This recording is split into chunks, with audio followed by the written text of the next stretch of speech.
end up-nya atau ujungnya goals-nya kepengen semua yang menggunakan KF Beauty ini akan jadi flawless gitu ya.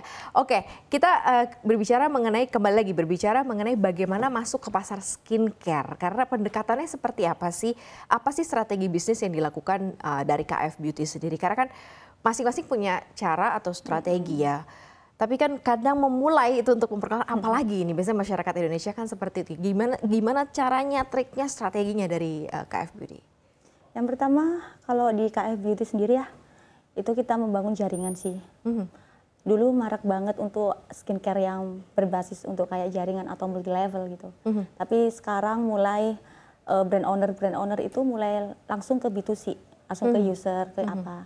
Semakin banyaknya brand-brand sekarang ini, semakin orang-orang dibuat bingung. Nih, mau pilih skincare yang mana nih. Tapi kita mempertahankan untuk tetap ada di bawah jaringan dan juga untuk B2C-nya. Untuk memperkenalkan awalnya memang sedikit kayak, aduh susah banget ya awal-awal dulu. Apalagi butuh kepercayaan kan dari customer kepada kita. Tapi alhamdulillah kita fokus dan kita itu benar-benar untuk kesananya itu strike banget, makanya mereka itu percaya sama kita. Dan kita juga menyediakan ataupun membuat skincare itu yang hasil, yang diminati, sehingga mereka itu trustnya semakin bertambah. Oke, jadi selalu tidak ada jalan tol gitu ya, jadi harus ada proses. Pasti ada proses, prosesnya. Iya benar, yang dilakukan 1 tahun berarti. 1 tahun prosesnya, baru setelah itu dikenal, baru ada jaringan, baru bisa memperluas penjualan dan sampai dengan saat ini gitu ya. Nah dulu kan juga berangkat dari Maklon ya. Benar. Ketika akhirnya memutuskan untuk oke deh, kita handle it semuanya. Ini di mana titiknya? Apakah memang sudah, kalau kita bicara bisnis ya, sudah break even, makanya sudah sehat, sudah oke, semua permodalan, makanya oke kita bikin pabrik atau seperti apa? Apa titik yang membuat akhirnya oke we handle it together sampai ke pabrik-pabriknya, Mbak? Ternyata ketika memulai untuk kita bicara sebagai kayak brand owner gini, oh enak sekali punya pabrik gitu ya. Tapi ternyata tidak seenak itu awal-awal ya. Nah, karena peralihan dari brand owner menjadi brand pabrik ataupun untuk pembuatnya itu banyak hal. Jadinya itu beda antara kita ke brand owner untuk menjual skincare kita, tapi kita ini menjadi pembuat. Butuh adaptasi selama 6 bulan ataupun 1 tahun untuk mengadaptasi seperti itu, karena dari brand yang kita Maklon menjadi punya produksi di pabrik sendiri, itu harus kita harus menguji biar sama, karena orang-orang sudah cocok dan trust yang pertama. Jadi kita harus sesuai dengan yang orang-orang cocok. Oke, jadi riset and development-nya dilakukan lagi kayak dari nol lagi gitu ya. Oke, karena selama ini ingredients-nya diserahkan ke Maklon, begitu di-handle sendiri, berarti harus benar-benar starting dari nol lagi gitu ya. Nah, selama menjalankan ketika Maklon dan kemudian berubah menjadi bisnis pabrik gitu ya, berarti udah punya pabrik sendiri, apa perbedaannya? Apakah kemudian kita jadi bisa jauh lebih kontrol kandungannya, terus kemudian kita bisa lebih menggaranti misalnya bahwa produknya memang jauh lebih oke. Price juga mungkin jauh bisa lebih di-handle karena sudah memiliki pabrik sendiri. Nah ini perbedaannya apa nih kalau misalnya bisa di-compare antara Maklon dan handle semuanya sendiri? Sangat signifikan ya perbedaannya, karena ya itulah di price agak kita bisa tekan karena kita sudah tahu HPP produk yang kita keluarkan. Yang kedua, bahan-bahan kita bisa kontrol, mau bahannya seperti apa, mau pengennya pakai ingredient apa, itu kita bisa kontrol di situ. Terus enak lagi itu privacy. Dan juga lebih tepatnya kayak kita enak bisa mengatur sendiri situ. Oke, bisa mengatur sendiri. Oke, ini kita coba lihat dengan adanya hadir KF Beauty yang katanya mau merambah ke semuanya, kan ada produk, sekarang ada produk-produk juga untuk ibu-ibu, untuk remaja gitu ya, untuk laki-laki juga ada gitu ya. Laki-laki ada. Nah saat ini seperti apa perkembangan per masing-masing genre usia nih? Apakah atau ibu-ibu jauh lebih melesat ternyata, atau yang remaja jauh lebih melesat, atau bahkan yang laki-laki jauh lebih melesat? Dulu perbandingannya mungkin ibu-ibu jauh lebih melesat, tapi sekarang itu sudah 50-50 antara mau ibu-ibu, mau remaja ataupun si cowok atau laki-laki, itu semuanya sekarang 50-50. Dulu mungkin skincare mahal sih, ternyata sekarang enggak. kita bisa buat skincare di low budget untuk 10.000, harganya 10.000 bisa, sesuai target marketnya itu sekarang bisa banget. Jadi semuanya itu skincare sekarang sudah bukan untuk ibu-ibu doang. Jadi semua kalangan ataupun semua gender itu. Bukan yang kalangan khusus sosialita doang gitu ya, tapi sekarang semua juga bisa ya. Kalau laki-laki seperti apa? Kalau laki-laki mungkin basic aja sih. Biasanya itu kayak facial wash, serum, ya, mereka anti ribet-ribet. Tapi tingkat kesadaran artinya adalah produk laki-laki diserap cukup baik, ataukah seperti apa? Berarti kan artinya kalau diserap cukup baik, kesadaran laki-laki ini menggunakan skincare juga udah cukup besar ternyata.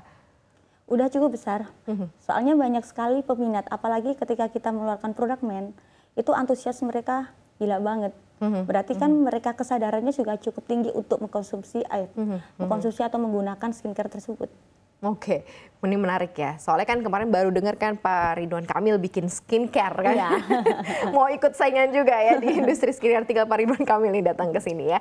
Oke, kalau dari sisi KF sendiri menyasarnya kalau dari sisi range harga ini mau masuknya kemana? Karena kadang skincare suka ada lapisannya gitu Mas ini.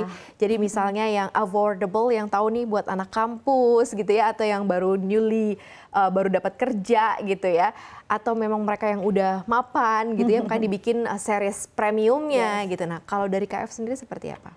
Dulu awal mulanya kita hanya satu segmen aja untuk ibu-ibu, mungkin menengah lah, ibu-ibu menengah. Cuma sekarang karena trennya skincare lagi maraknya untuk kalangan semua orang seperti itu, jadi kita juga menyasar untuk semuanya, dari yang middle low, medium atau yang high, kita semuanya ada. Jadi KF ini menyediakan berbagai macam paket skincare untuk semua kalangan.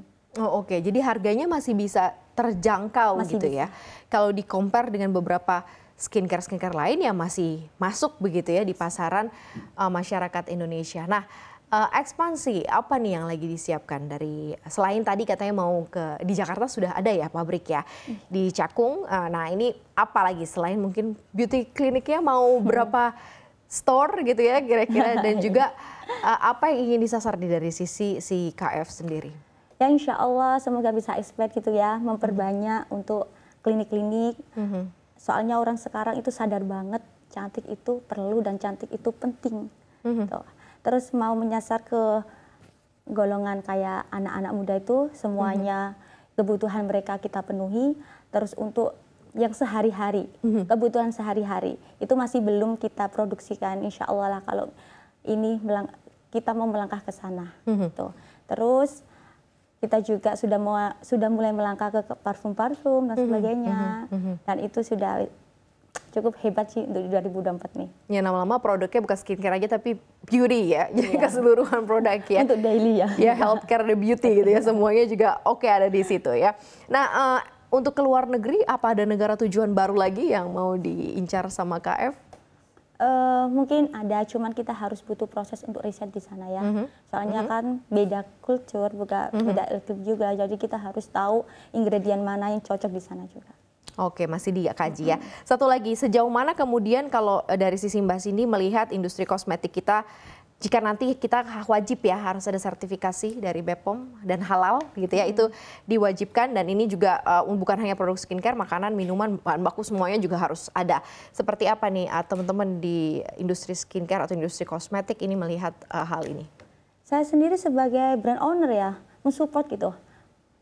Kalau misalkan ada aturan seperti itu, kita mensupport banget. Karena apa? Kita melindungi hak-hak konsumen ya. Mereka kan perlu dilindungi untuk kualitas produknya, terus zat aktifnya apa gitu, biar menambah kepercayaan mereka terhadap brand sendiri. Karena kebanyakan brand itu kan belum tahu ya, mereka juga kan mungkin ragu, mau mencari yang apa, mau pilih yang mana. Kalau misalkan adanya seperti itu, menambah trust orang-orang ke brand tersebut sih. Kita mendukung dan support banget. Iya, karena memang sudah diuji begitu ya oleh BPOM langsung dan juga oleh sertifikasi halal ya. Mudah-mudahan ini bisa juga semakin menambah semangat lagi, mungkin nanti teman-teman di KF gitu ya, semua yang bergerak di industri skincare ini ke depan persaingan makin banyak lagi gitu ya, harus ada inovasi-inovasi baru. Kita tunggu nanti seperti apa. Thank you so much Mbak Cindy Prasetya, founder CEO KF Beauty sudah hadir di Closing Bell. Sukses buat Mbak Cindy. Amin loh ya. Thank you banget, terima kasih sekali.